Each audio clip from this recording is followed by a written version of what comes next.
I remember this as if the paper was still warm in my hands. This is not fiction. It happened to me.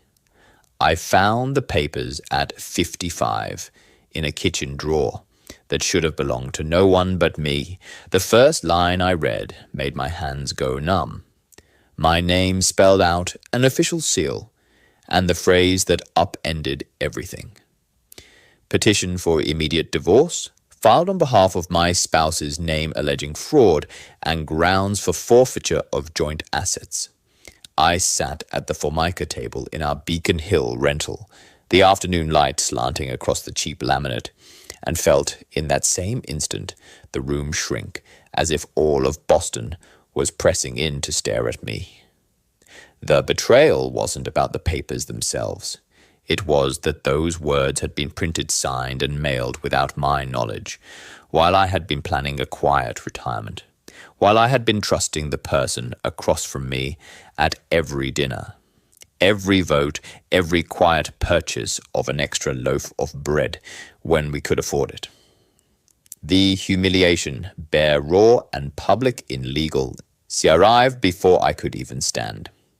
If you genuinely enjoy our stories, please subscribe to the channel. Tell us where you're from and what time it is right. Now, it's always fascinating to know how far our story flows. I'll start at the point the life I thought I had split neatly and quietly into two half-lives. The part before the papers and the part after. Before that day, I was the kind of man who was proud of small, steady things, my hands calloused from home, repairs the neighborly reputation for fixing a stuck garage door, my quiet Sunday ritual of taking the commuter rail into South Station to meet friends for coffee at the old cafe Vittoria ID served 30 years in systems engineering for a small but honest firm in Cambridge. My colleagues knew me for my stubborn insistence on thorough documentation, and my laugh, a low snort that often followed a bad pun. At 55, with a chest a little softer around the middle, and hair receding like an old tide, I imagined the future as a slow exit, a part-time consulting role afternoons at the Esplanade grandchildren. Someday, maybe I had never imagined the future as a courtroom. The marriage, if you could call, 28 years of shared tax returns, and the quiet administration of household inconveniences. By that name had frayed in ways we both ignored. We had our rituals, a Thursday night early dinner at the Union Oyster House, when a project at work wrapped up holiday arguments over which relative to visit the sigh that followed when the HVAC broke in January. My spouseless call her Linda because voices need names, and that was her shadow laugh that bubbled out like a loose cork, and a precision about money that could be unnerving at times. She loved spreadsheets, a love that had once seemed charming and practical. She loved planning our trips down to the minute, and she loved keeping my receipts. I loved the way she could make a mean bouillabaisse, and her inclination to leave sticky notes on the refrigerator with tiny reminders like, "Remember dentist." Apt 312. We had balance, not fireworks. We had particularity, not romance. I thought that steadiness would survive any weather. I was wrong. The divorce papers lived in a thin envelope, labeled with our shared last name. Someone had filed them under our jointly held mailing address, despite the fact that I had not been served. The signature at the bottom was not Linda's. It was a lawyer's, neat and impossible.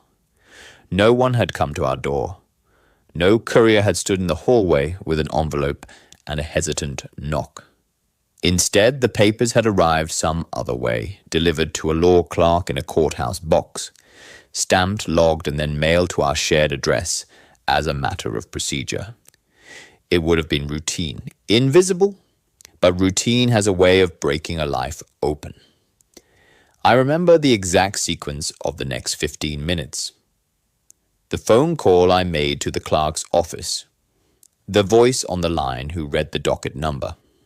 With a professional lilt, the clarification that the filing had been processed 10 days prior, the discovery of an attached affidavit claiming grounds so outrageous they read like a character flaw in a badly written thriller, misrepresentation of assets, coercion, concealment of income.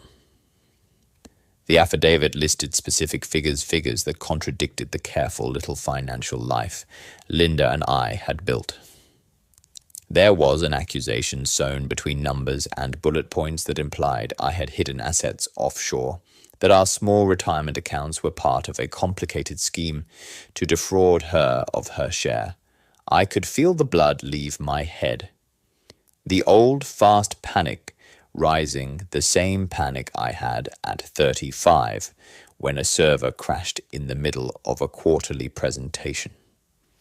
Only now that panic was accompanied by humiliation, because this time the danger wasn't professional, it was personal and exposed. I told Linda I had found them. She stood in the doorway of the kitchen, framed by the doorway, like some photograph from our younger years, where the light hadn't yet looked worn. Her face went through a series of micro-expressions. I had trouble passing shock. Then anger. Then that cold, professional blankness she wore when she was about to make a list in her head. I filed them, she said quietly. The words landed on the formica like a plate. What? I said. My voice probably cracked. I filed the papers last week, she repeated. You've been working too hard, Ab. You don't have to.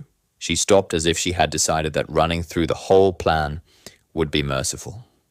Instead, she looked at me in a way I'd never seen before, not with the warmth of partnership, but with the clinical, satisfied look of someone who has solved a difficult puzzle and is content with the final arrangement of the pieces.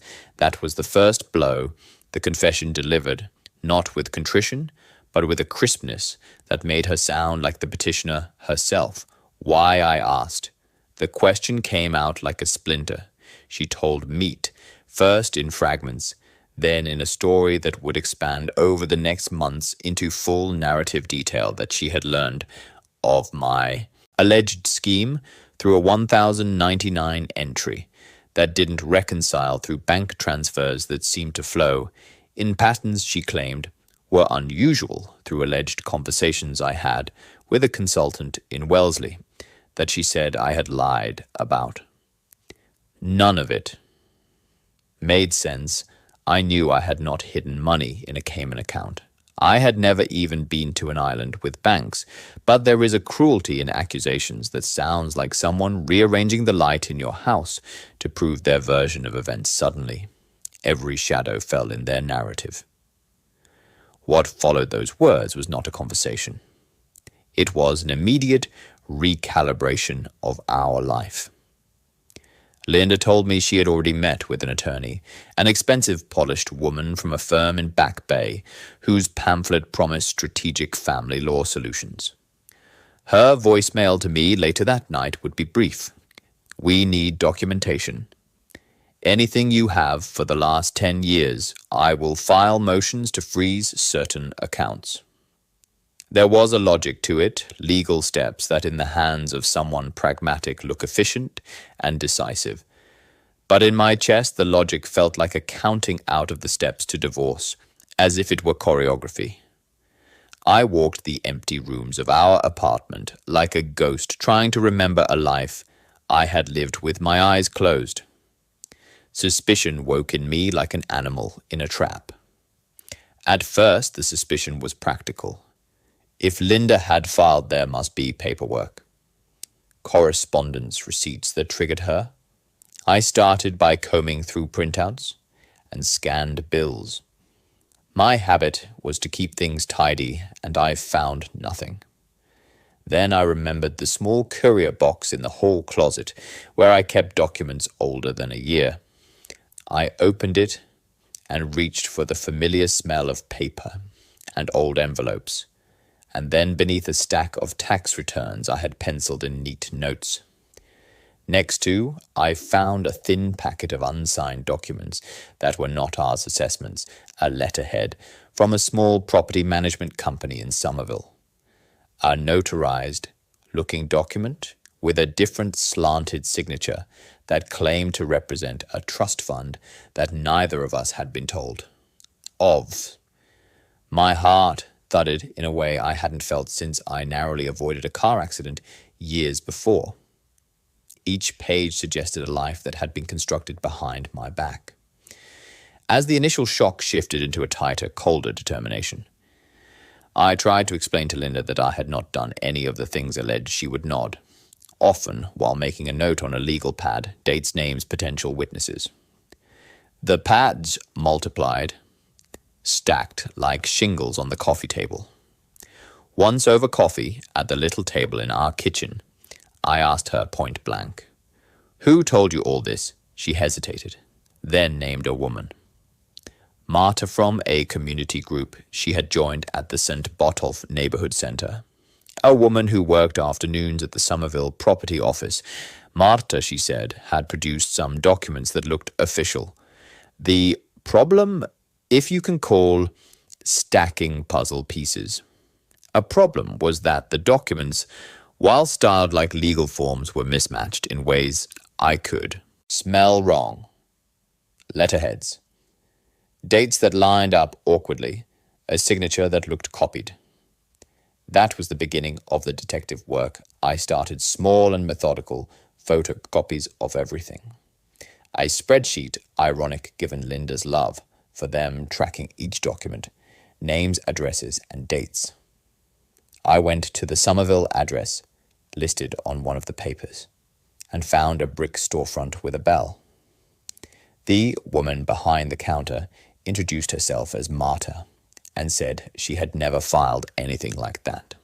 Her eyes were cautious, wary. She offered a cup of coffee while I spoke, which was polite and disarming.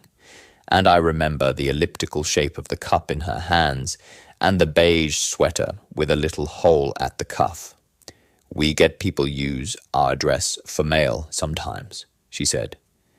It happens. It sounded simple enough. Until I went further, I began to call people who were named in the paperwork. One by one, names dissolved into silence or outright denial. A property manager in Somerville said, "We have no record of such a trust." A notary I tracked down at a mailbox store in Cambridge told me the signature on the document did not match any of hers. Someone in the Back Bay firm refused to speak without Linda present. Each dead end tightened the coil of my resolve. If I couldn't find the source of the lie would devour me. The more I searched, the more clear it became that someone had created a paper ghost of a life, an evidence trail designed to be both believable and impossible to disprove at a glance. And then I found the first real clue, a receipt from a private courier dated 3 weeks before the filing. The courier's tracking number led to a spot on the Mappin Office Park in Waltham, where a small tax consulting firm had a mailbox. The address looked official. I drove there late on a Tuesday, the rain sleeting down the windshield, and watched the building's lights blink out one by one like a necklace being unfastened. There was a shadow of a man on the third-floor stairwell. He was leaving, briefcase in hand, his shoulders hunched against the cold. I did not know his name. Then I did not know whether he knew he had become part of a story that could ruin me. But I knew that if the papers were a lie, they had been crafted by people who knew how to hide in plain sight. I sat in my car and let the rain fuse to the glass, while my thoughts made a slow map of consequences. The petition threatened to freeze accounts, to strip me of access, to set the community whispering about why a quiet man in Cambridge had been accused of fraud.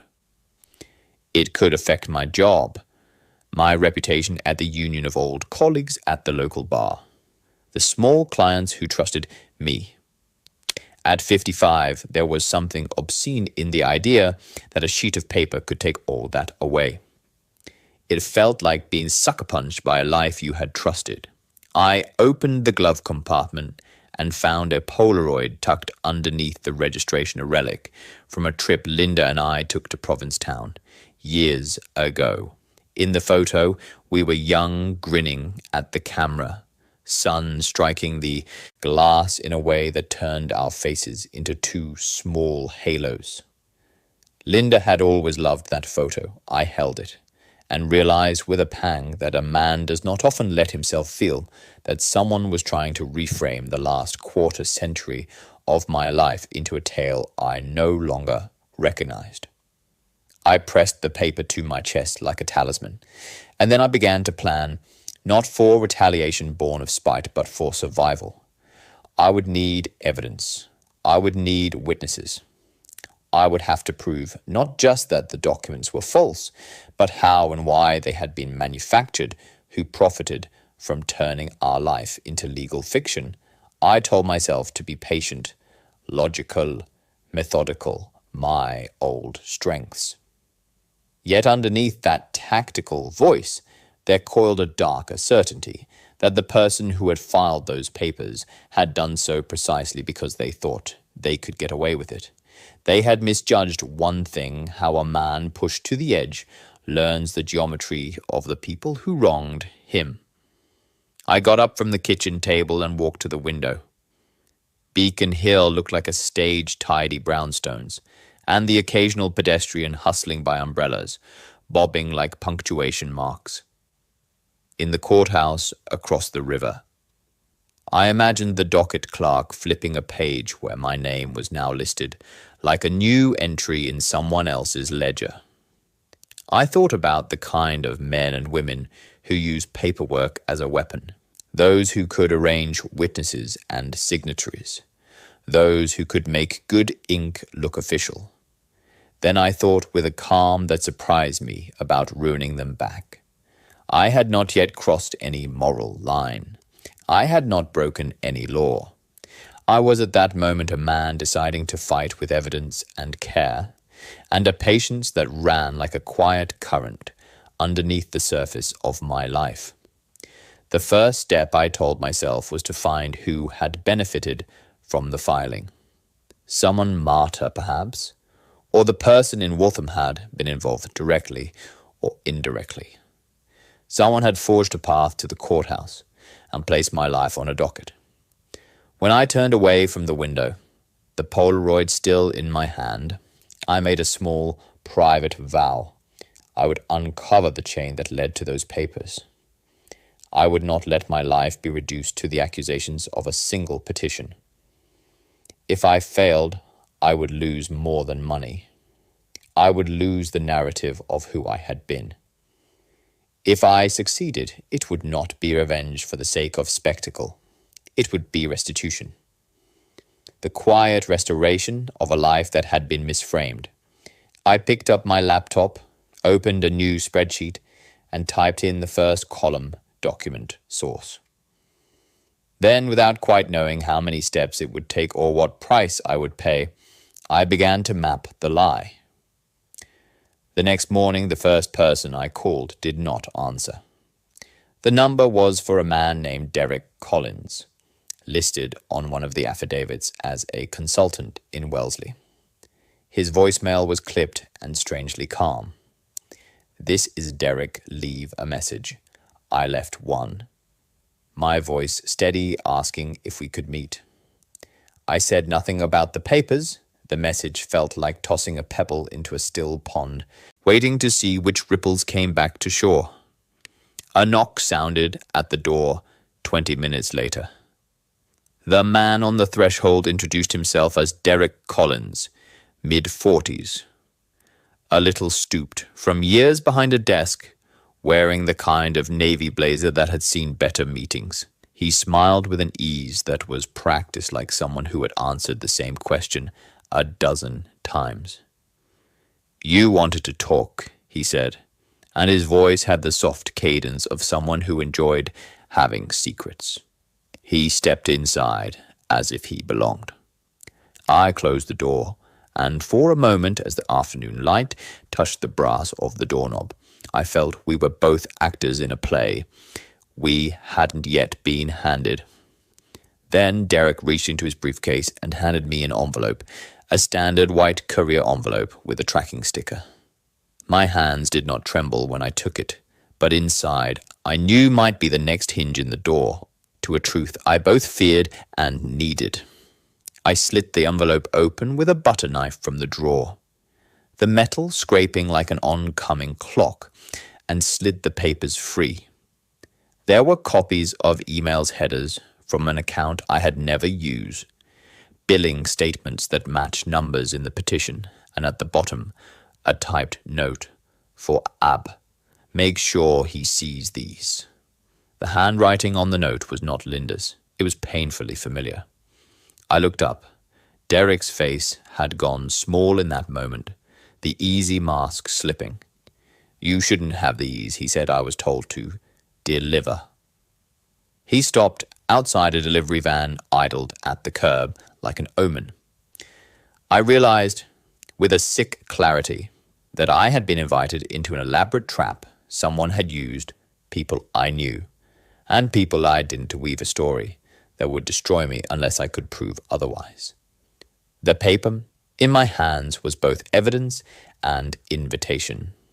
The game had just begun, and somewhere in the city, the person who had started it all was smiling, confident that the papers would be enough to do their work.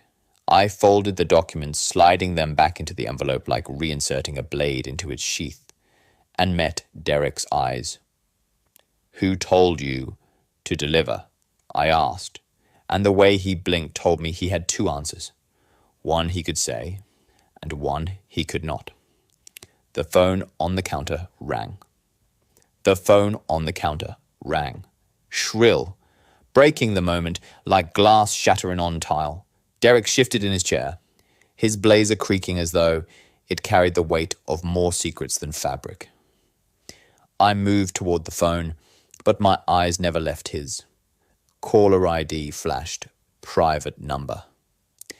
My hand hovered before I finally lifted the receiver. A woman's voice came through, calm, deliberate, and steady as polished steel. Ab, by now you've seen what you weren't supposed to. That's unfortunate. You'll want to stay quiet. If you keep digging those papers, you found what looked like child's play. Compared to what comes next, I froze. My breath made a hollow sound in the receiver. Who is this? I demanded. The line went dead. I set the receiver down carefully, the way a man might return a revolver to its place on the table, knowing it's loaded. Derek's eyes darted between me and the envelope. He knew something, but he also feared something or someone far more than he feared me. Sit, I said. My voice surprised even me. It had weight, now the kind of weight born of desperation and fury. He sat. Who told you to bring this? He exhaled through his nose, long and steady, the way men do when they're buying time. Finally, I get paid to deliver. That's it. I don't ask names. I just get envelopes, addresses, instructions. You were one of them. You're lying, am not. His eyes flicked toward the door like a cornered animal searching for escape. Look, Mr. Ab, you'd think you're the first papers, like these envelopes. Like these, they come around. Sometimes to ruin a guy in a custody fight. Sometimes to push someone out of a company. You divorce, it's all the same to the people behind it. His words slithered into me like cold air in January. There wasn't just one betrayal. There was a network, a system. People who profited off falsehoods, weaponized into legal documents. I leaned closer, the envelope between us on the table like a loaded gun. Neither of us wanted to claim. Then give me something. A name, a place, anything. His lips pressed into a line. His silence stretched so long I thought he'd never speak. Then he muttered one word, almost inaudible. Pierce. The name struck like a hammer. Pierce. He wouldn't elaborate, but I didn't need him to not yet. The name was a thread, and I knew how to pull threads until whole tapestries unraveled. Derek left, minutes later, his footsteps fading down the stairwell, leaving me alone with the envelope, the phone, and a gnawing certainty someone named Pierce had orchestrated this, and Linda had been their willing accomplice. I sank into the kitchen chair again. The papers spread before me. Each accusation screamed louder than the last, but beneath them was something subtler, something colder. They wanted me broken, not just divorced that night. Linda didn't come home. She texted instead just 7 words. Staying at my sister's. Don't wait up. I stared at the screen until the letters bleared. I realized then this wasn't just betrayal. It was strategy. She had removed herself physically, emotionally, logistically, positioned herself on the outside of a war she had already launched. I went to bed with the papers beside me, as if keeping them near was the only way to stop them from multiplying. But sleep didn't come. My mind replayed Derek's word, Pierce. I whispered it into the darkness, tasting it, promising myself that tomorrow I would find him. And when I did, he would learn what it meant to corner a man who had nothing left to lose. The next morning I drove to Cambridge Public Library, its stone facade looming like a courthouse itself. I wasn't there for books. I was there for silence, for internet access, for the kind of anonymity that lets a man dig without prying eyes. I typed Pierce Boston Attorney into the search bar. Hundreds of results I narrowed. Pierce Divorce Attorney, Back Bay. There he was Martin, Pierce-esque, polished headshot charcoal suit, thin tie smile like a shark about to feed. He specialized in high net worth divorces and asset protection strategies. His office sat in a glass tower on Boylston Street. I clicked through case summaries. Patterns emerged: wealthy spouses, blindsided by filings, accusations of fraud, mysterious documents surfacing at just the right time. Pierce won almost all of them. His clients walked away with houses, accounts, reputations intact. The accused were left ruined. My stomach twisted. This wasn't a coincidence. This was a machine. By noon, I was parked outside his office building, a thermos of coffee trembling in my hand. Men and women in suits streamed in and out, some laughing, some tight-faced, all carrying their secrets like briefcases. When Pierce finally appeared, he was smaller than his photo, suggested wiry with a restless energy, in the way his eyes scanned everything. He looked like a man who lived on the edge of a perpetual scheme. He stepped into a black BMW plates, registered not to him, but to a Shell, LLC. I followed careful, the way you follow a predator who doesn't yet know you're stalking him. Pierce drove west past Fenway, past Brookline, until he pulled into a low-slung office park in Newton. No signs marked the building except a small brass plate. Pierce Consulting Group. He walked inside. I sat in my car, the thermos cooling, and felt the resolve harden in me like cement. I wasn't just fighting Linda anymore. I was fighting Pierce. And to bring him down, I'd have to play his game better than he did. The first step, find his cracks. That night I combed through everything again, this time with Pierce in mind. The forged documents, the suspicious signatures, the courier receipt all pointed back to him, but suspicion wasn't proof. Proof was what a judge demanded. Proof was what could turn Pierce from predator to prey. I remembered Marta, the woman at the Somerville property office. She had looked nervous, too nervous for someone with nothing to hide. If Pierce used Hera, her office, as part of his network, maybe she knew more than she admitted. The next morning I returned. The bell above the door jingled the same way. Marta looked up, recognitions flickering in her eyes. Back again, she asked. Yes? I said. My voice was calm, But inside my chest, a drumbeat pounded. I need to know about Pierce. Her lips tightened. I don't know what you're talking about. You do. I slid the photocopies across the counter. These came through your office. And if I can trace them here, so can a judge. She stared at the papers, then at me, finally. With a sigh that sounded like surrender, she whispered, He pays us to forward mail. That's it, envelopes, packages. No questions asked. He said it was for confidentiality. But sometimes the mail looked wrong. How wrong? Her eyes darted toward the door, then back. Wrong enough that I keep copies for my own protection. Hope flared like a match.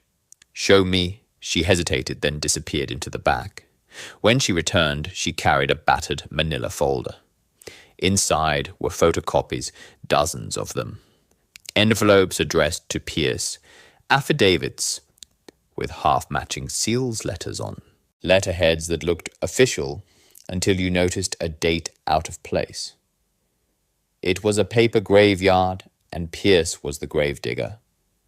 I left with the folder, tucked beneath my arm, my pulse racing. This was bigger than Linda's betrayal.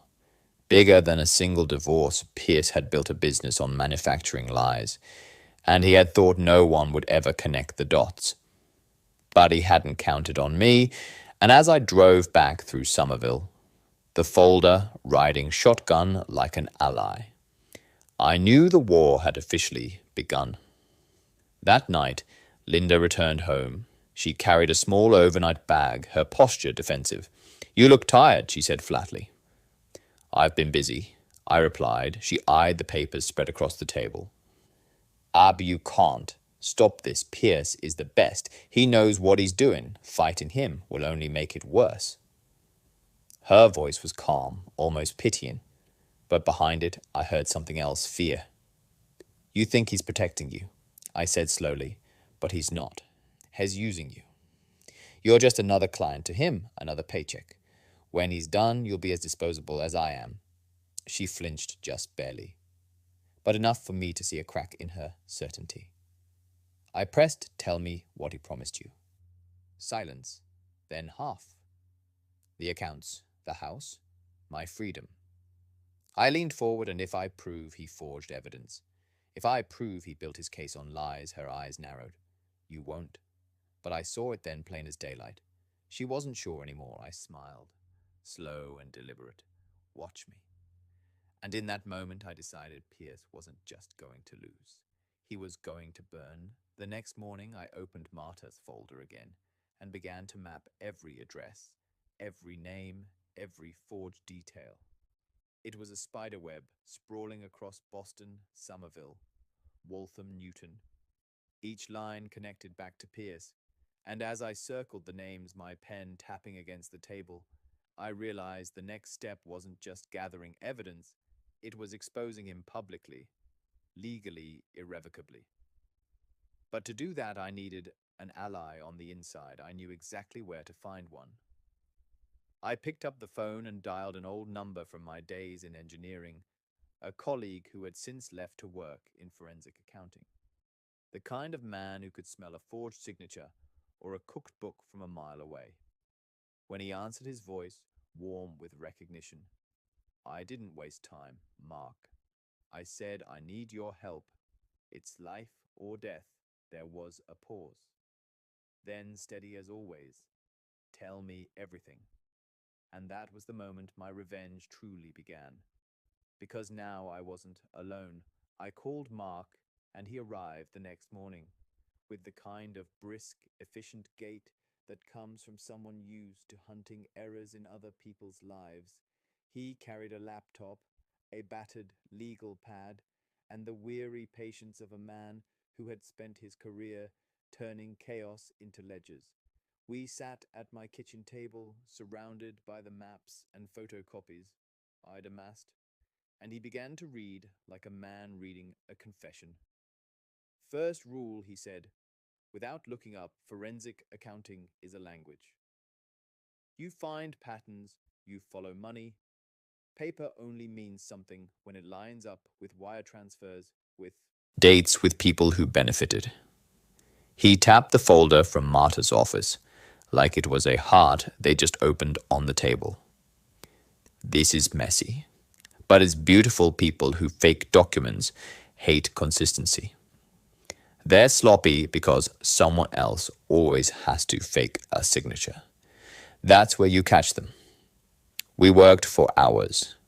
Mark taught me how to read the texture of a forged trail, a courier number that always used a single local drop location shell. LLCs registered under a single formation agent in Delaware notarizations that matched a small handful of traveling notaries who signed hundreds of documents for confidential clients. He circled names on a legal pad, connected them with lines. Look here, he said, pointing at a cluster of transactions in mid-2019. There's a payment flow, $12,000 to an account in Waltham, then 2,000 increments to various mail forwarding services, and a $5,000 deposit into a trust in Somerville that doesn't exist on any registry. Whoever's behind this pays people to add credibility, stamps, letterheads, the occasional notarization. It's a low-cost, high-impact operation. That's Pierce, I said, and my voice was flat, like someone reading off a list of fatalities. Mark didn't flinch. He's a professional, but professionals leave fingerprints. He uses the same courier companies. He uses the same notary pool, and he's scaled it. This isn't personal. This is a business model. He tapped his pen against the pad, tapping until the rhythm matched the fast, precise beating of my chest. We can build a case, but you'll need more than paper from Marta. We'll need bank record subpoenas, people willing to say they were paid, and need to make this public in a way that invites scrutiny. We made a plan that night. Mark would start with a subpoena campaign through an attorney. He trusted someone who owed him a favor at a small civil litigation firm in Back Bay. I would begin the quieter, messier work of persuading people in Pierce's orbit to talk. Derek, Marta, the notaries, even Linda, if she could be coaxed into doubt. We would file a motion to intervene on the petition, to compel discovery, to freeze any accounts that looked like they were about to vanish. We would not move emotionally. We would move legally and publicly. And the combination would be our leverage, I told Linda. The essentials without theatrics. She sat on the couch, arms folded, eyes guarded. You can't go public, she said. We have to be discreet. Pierce will ruin me if we attack him publicly. He has ways. Her voice was taut, as if she were pulling herself tight. Around a fear I watched her measuring. The distance between the woman who had filed the petition and the woman sitting before me now, and it told me everything I needed to know. She had not anticipated being on the wrong end of a man's desperate digging. Listen, I said softly. If we don't expose him, he owns the story. He owns what people believe. If you want to keep anything, your reputation, your life beyond this, then you help us stop him before he finishes the job. She stared at me a long time. In the end, she nodded once. The motion, small and reluctant, like a man who has surrendered a coin.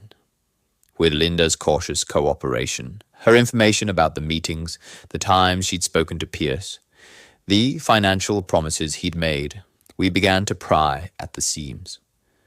Mark's subcontracted attorney issued subpoenas.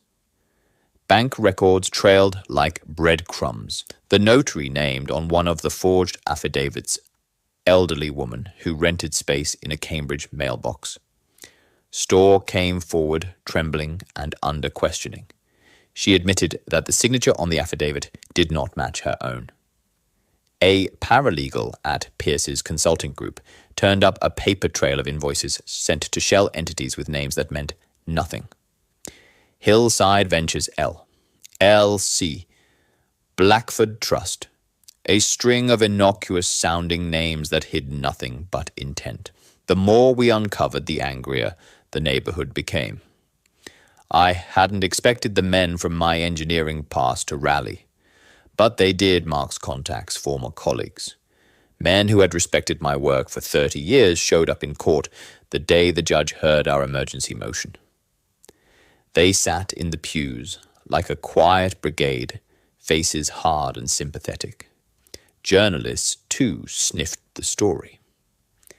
An investigative reporter from the Boston Globe called Mark after a tip and asked smart, dangerous questions that suggested the paper smelled blood. Pierce responded the way predators do, with surgical intimidation. First, an anonymous envelope left at my building's lobby. No return address, containing a glossy brochure for a security firm, and a note. We recommend protection for your family. Then a voicemail to my phone with a voice disguised electronically, telling me to stop embarrassing respectable people. Derek started missing his deliveries. Marta's lights were smashed one night. The notary received strange calls, asking her to verify signatures that were not hers. Threats sharpened the laws. Edges Mark told me to document everything. We installed cameras at the door. I kept a detailed log of people who called, and when legal was slow, cold, and precise. But that was also its strength. While Pierce tried to move through the shadows, subpoenas forced banks to open vaults to our scrutiny. One bank turned over records that showed wire transfers to a trust in Somerville Trusts that, when pressed, produced no registry, no beneficiaries, beyond a name that matched an LLC formed 2 months earlier. When our attorney demanded corporate formation documents for the shell company's filings traced back to a small formation agent in Delaware that had processed hundreds of similar shells for the same formation officer. The pattern, Mark said quietly, was a smoking gun late one rainy Thursday. Mark burst into my kitchen, brandishing a set of printouts like a man holding a flag. "Look at this," he said, dropping them onto the table. We leaned over the pages, the kitchen light casting the edges into relief. There it was, a payment schedule that matched the dates when fraudulent affidavits were filed across several counties. Each payment coincided with the appearance of new legal filings. Hare's running a factory. Mark said he creates narratives for people who want to disappear from obligations, cheating spouses, corporate malcontents. He fabricates evidence and sells it as truth. The courier receipts, do they match? I asked. They do, Mark said. And that's where Pierce goes soft. He uses the same cluster of courier services. One of them uses a third-party fulfillment center in Waltham. They keep driver manifests. If we get those manifests, we get names. Names lead to people. People lead to testimony. He looked at me like a man outlining the route of a trap. We serve the subpoena tomorrow. We did. The subpoena went out, and the fulfillment center produced a log that included a name. I didn't know Harrison Cole, and a routing number that matched the shell company, used most often by Pierce. Harrison Cole, when we dug, was not a person so much as a role. A contracted courier, part-time, paid to ferry envelopes between mail drops and law clerks. We tracked him to a small apartment near Waltham, and with the careful courtesy of men who still understood procedure, Mark knocked on the door one late afternoon. Harrison opened after 2 knocks, his face pinched by defensiveness. He was mid-20s, pale, with an anxious fidget that made him look younger than his age. Mark introduced himself, showed his badge, and put the option on the table. Cooperate and testify or be subpoenaed and cross-examined. There is a peculiar honesty in the way fear clarifies people. Harrison's shoulders slumped. It started small. He said, I signed for envelopes. got paid in cash. They told me not to open them. I was told my name wouldn't be on anything I delivered. Between jobs, you know. It was easy money. His eyes darted to mine, and in them I saw what desperate work does to a person. It shrinks the world to the size of bills and the length of a week. I never met the people who filed them. I didn't look into the contents. They paid good, he swallowed. But then sometimes I saw faces on the envelopes. People I knew. I started to feel sick. Did they ever tell you who hired them? I asked. He nodded. A woman called. She gave me pickups and drop-offs. Always said Pierce on the line. Sometimes a man named Martin would call. But the woman handled the pickups. He hesitated. She said it was confidential. She said it was for people who needed things handled discreetly. The truth had weight now. It was a shape. It had a spine. Pierce's name was everywhere, but here was the human glue that stuck the system together. Low-paid traffickers of envelopes, a network of small-town professionals who took cash for services, and a charismatic lawyer in Boylston whose life depended on other people's. Credulity. We took Harrison's statement to the attorney. The next morning, our lawyer filed a motion to compel Pierce's firm to produce client engagement letters and billing records. Pierce's attorney objected, as they always do, but the judge, an old man with spectacles and a patience built of years of seeing human duplicity, signed an order that allowed limited discovery. It was narrow, but it was enough to force windows into Pierce's operation. Then the world tilted. A story broke in the Globe, carefully anonymously, but with enough data to let readers stitch the rest together. Someone close to Marta had passed a folder to an investigative reporter. The article was not a condemnation. It was a question mark pulled tight at the corners. Who exactly is Martin Pierce? How many lives has he rewritten with forged petitions and anonymous mail drops? The headline put Pierce's photo next to a blistering sidebar about shell companies and courier manifests. Pierce responded with venom. He filed a motion for a protective order, and his legal team started sending letters to everyone who talked to us sees and desist threats of defamation, hints at countersuits. Linda's sister received a call at work from someone asking if she'd interfered in a marital matter. Derek's truck tires were slashed. The pressure was a slow, corrosive thing. Pierce could litigate for long enough to make anyone go bankrupt defending themselves. But under that pressure, something else happened. People began to talk. If you can scare a witness, you can also make them brave. Harrison signed an affidavit. Marta gave a sworn statement. A notary reluctantly testified that her signature had been used without consent. Mark found a wire transfer from a shell company directly to an account used by Pierce's assistant, a quiet woman who had never spoken loudly in courtrooms before, but who now blushing provided records that tied the assistant's card to purchases that matched dates of filings. It was working. The machine sputtered that night after months of mapping and subpoenas and small mercies.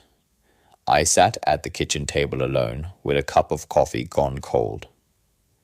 The house felt different, charged like the air before a storm. I had won small things, but I had not yet won the war. There were still documents out there that could ruin me. There were still people who believed the petitions lies. Their phone buzzed, a text from an unknown number. Stop. No signature. No punctuation. Just the single blunt word. I looked at the screen and then at the folder of evidence to my right, the manifest Harrison's affidavit. The shipping logs that connected Pierce to the courier chain. My hands closed into fists. I thought of every small thing I had lost since the papers arrived, private afternoons reduced to subpoenas. The polite smiles at the Café Vittoria replaced by whispers. I thought of Linda's face when she told me she had filed, and how small and scared she had looked after being promised the world.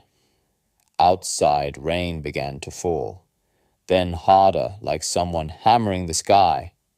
I took a breath and stepped toward my bedroom, where at the foot of the bed a small package lay, unmarked white, with a tracking sticker I recognized.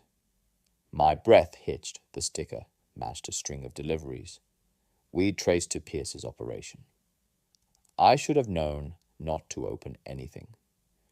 I should have left it for the police, for the lawyers, but curiosity is a dangerous animal, and I had spent months feeding it until it grew into something that would not be denied. My fingers shook when I slit the tape. Inside was a single sheet of paper. On it, in black ink, a short message, "Checkmate." Underneath those 3 letters was an address, and a time I read it 3 times. Each repetition set a small lock in my chest. The address was a courthouse in suburban Middlesex. The time was 1 hour from now. I looked out the kitchen window at the courthouse across the river, at the neat row of brownstones. A chill slid down my spine that had nothing to do with the rain. Someone, Pierce, or someone who answered to him, was daring me to step into a trap.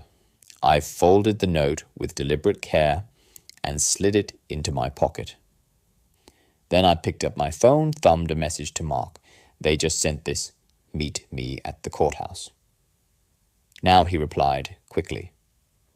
On my way, I locked the door behind me and walked into the rain, the envelope burning against my hip like a fuse.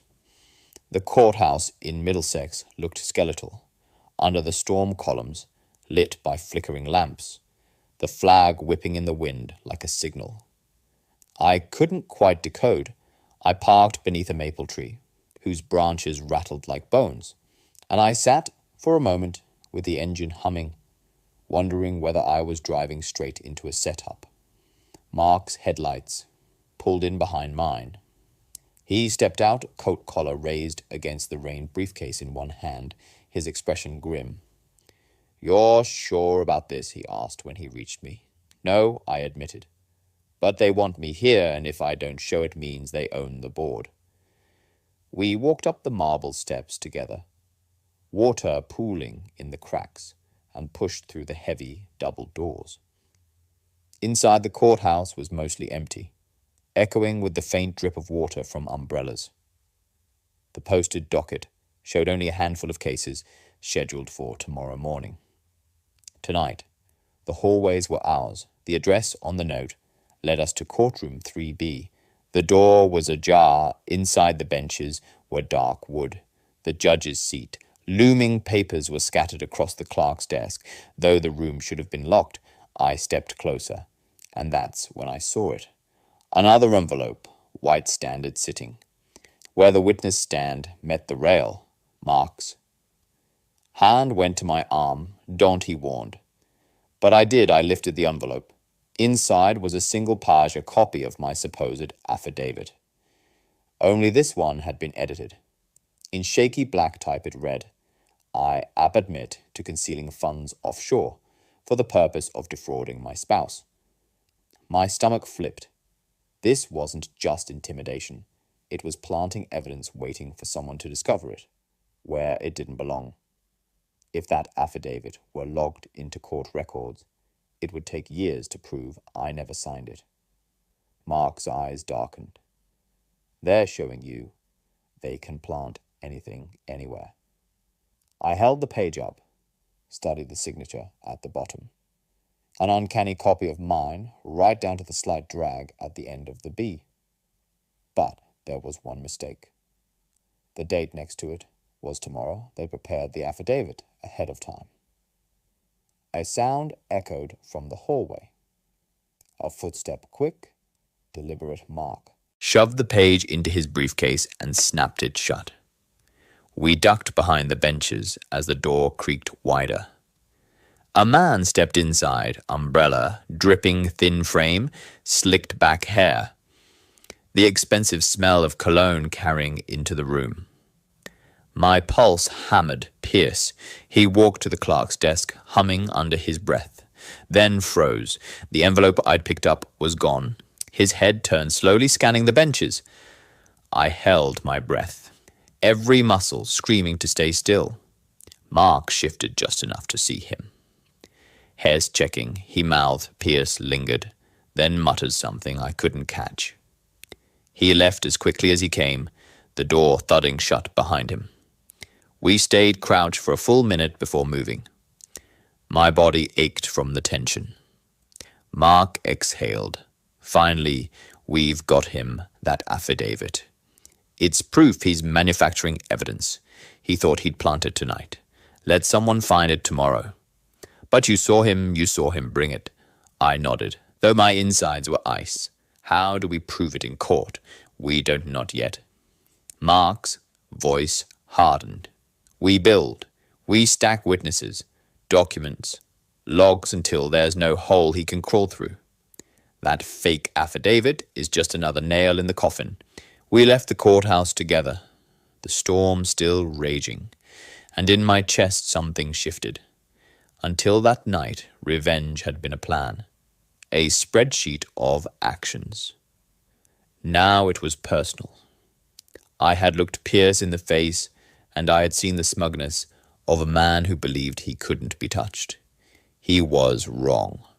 The next week was war in miniature. Linda's attorney tried to accelerate the divorce hearings, pushing motions through at dizzying speed, while Pierce's office filed complaints that painted me as unstable, vindictive, desperate. They even attached doctored emails, messages I had never written, but that looked disturbingly real. Each document was a dagger aimed at my reputation. But Mark countered with precision. For every forged email, he dug metadata that proved the headers were fabricated. For every notarized affidavit he tracked, the notary's real book of records to show the signatures didn't exist. Slowly, the judge began to see the cracks. His questions to Pierce's attorney grew sharper. Where did this document originate? Who verified this signature? Meanwhile, the Globe reporter called again. She wanted to run a second piece this time, naming Pierce outright. I told her what I'd seen in the courthouse, the envelope, the fake affidavit. She listened recorder, clicking softly. When I finished, she said, if we publish it or blow this open, but it'll also put a target on you. I've had a target for months, I said. Might as well make it visible. The article dropped on a Sunday morning. Front page above the fold. Lawyer accused of forged filings in divorce. Schemes Pierce's headshot stared out like a mugshot. His smile now sinister in the light of accusation. The fallout was immediate. Clients withdrew. The state bar announced a preliminary ethics investigation. Anonymous emails flooded my inbox victims, who claimed Pierce had ruined them too, each story more harrowing than the last. A man in Quincy, who'd lost custody of his kids. A woman in Worcester who'd been accused of hiding assets she never had. A retired teacher in Newton who'd been left penniless after a fabricated fraud charge. The pattern was undeniable. But Pierce didn't fold. He went on the offensive. He called a press conference outside his Boylston office wearing a sharp navy suit, claiming he was the victim of a smear campaign orchestrated by a bitter husband unwilling to accept his marriage was over. Cameras flashed as he spoke smoothly, confidently, his voice carrying down the street. I watched the clip online, fury coiling in my chest, Hez still playing the public. I said to Mark. Mark just nodded. Then, well, end it in court permanently. The showdown came 6 weeks later.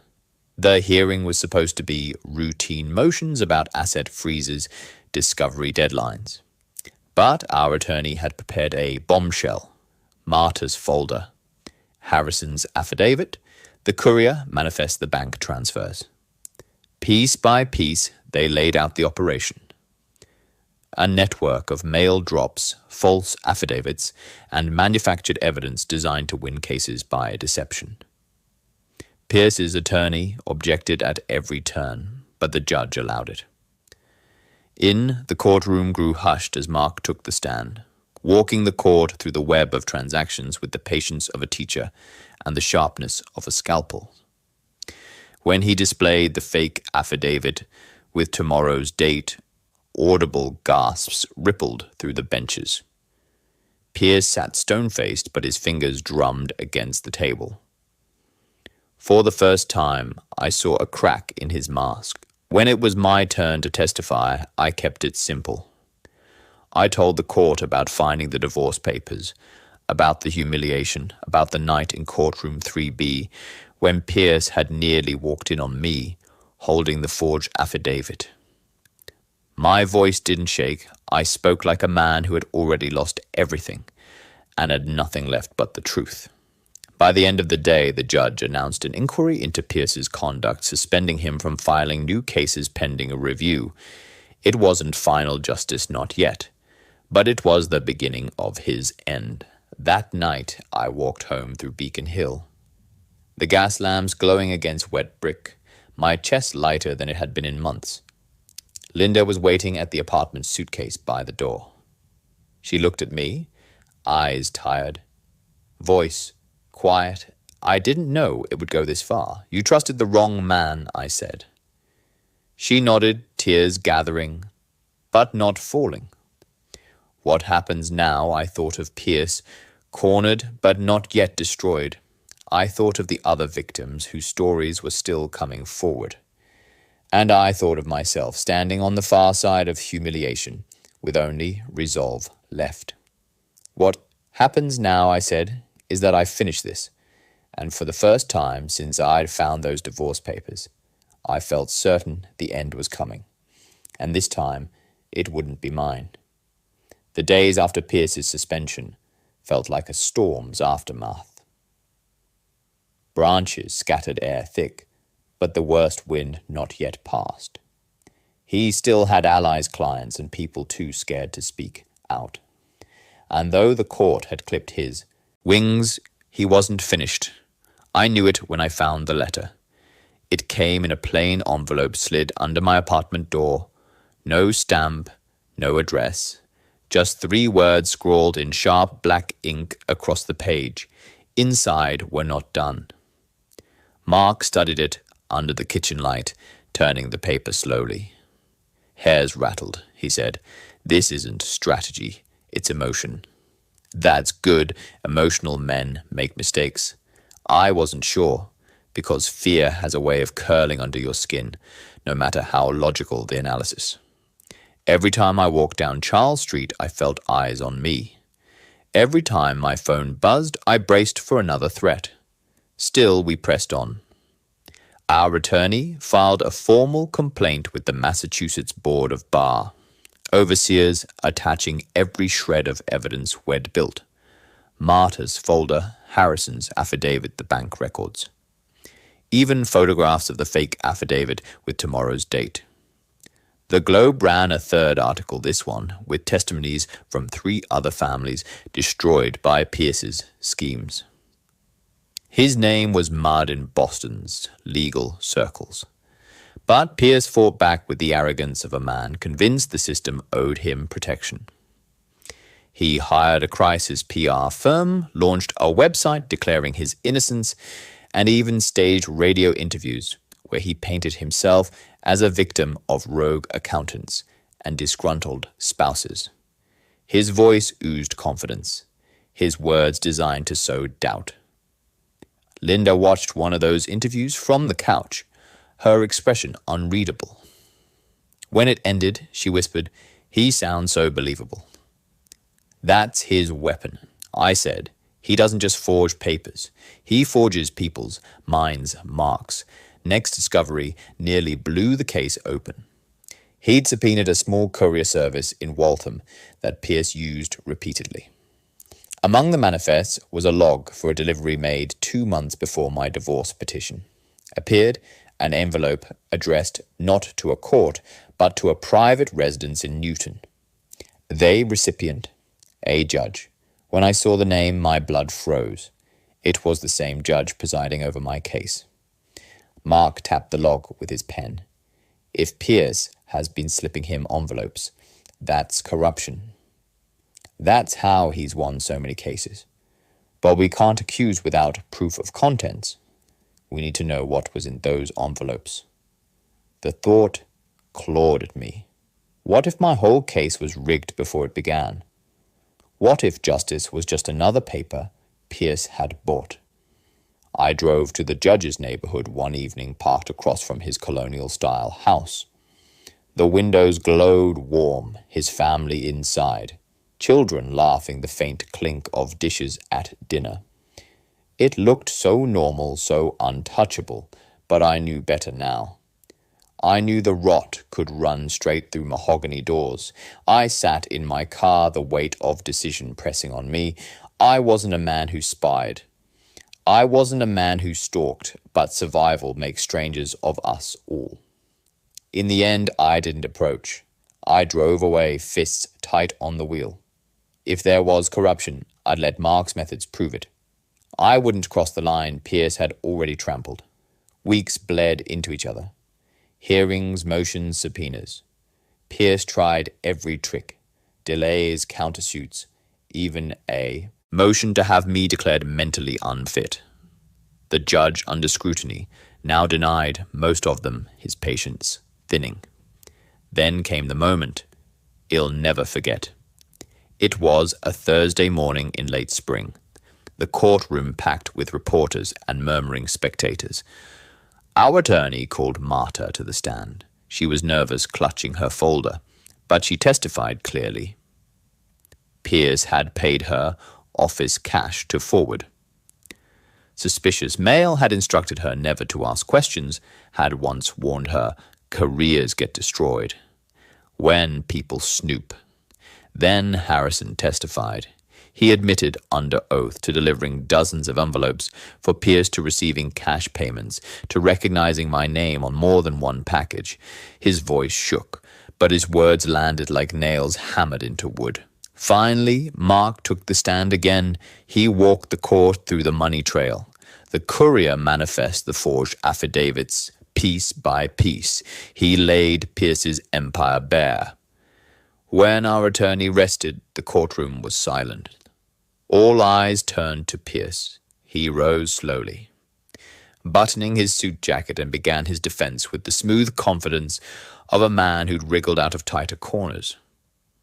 He called Marta a disgruntled clerk, Harrison a low-level courier, desperate for cash, Mark an overzealous accountant, spinning coincidences. He dismissed me as a bitter husband clinging to conspiracy theories. For a moment, I felt the room sway his way. His charm was that strong. But then the judge leaned forward, spectacles glinting. "Mr. Pierce," he said, voice measured. "How do you explain the affidavit, dated for tomorrow?" Pierce froze. Just a flicker, but enough. He stammered something about clerical error, about drafts, about pre-prepared documents. The judge's gaze hardened. Drafts are not signed. Drafts are not slipped into courtrooms at night. That was the crack. And once the crack showed, the whole mask began to crumble. The board of bar overseers moved swiftly. After that, Pierce was suspended indefinitely, pending disbarment. Investigators raided his office in Newton, seizing computers, files, and records. More victims came forward, dozens of them. His empire of lies collapsed under the weight of its own paper. Linda filed to withdraw her petition. She couldn't look me in the eye when she signed the motion, but her hands trembled, and that was enough. We would separate quietly later, without Pierce, without lies. As for me, I didn't feel triumph. Not at first. I felt tired, bone deep, marrow deep, tired. I had survived. Yes, I had exposed him. Yes. But the cost was months of fear, humiliation, nights staring at shadows on my walls. Still, when the Globe published the headline, "Disgraced Attorney, Disbarred Amid Forgery Scandal," I cut it out and pinned it to the refrigerator. Not as a trophy. As a reminder, because revenge hadn't been fire and fury. It had been patience, persistence. Refusing to let a paper lie become my life's truth. One night, months later, I walked down Charles Street, under the glow of the gas lamp's Polaroid from Provincetown in my pocket. I thought of the life he'd almost lost, the man had almost been reduced to, and I thought of Pierce alone now. Reputation, empire gone. That's when I realized revenge wasn't about destroying him.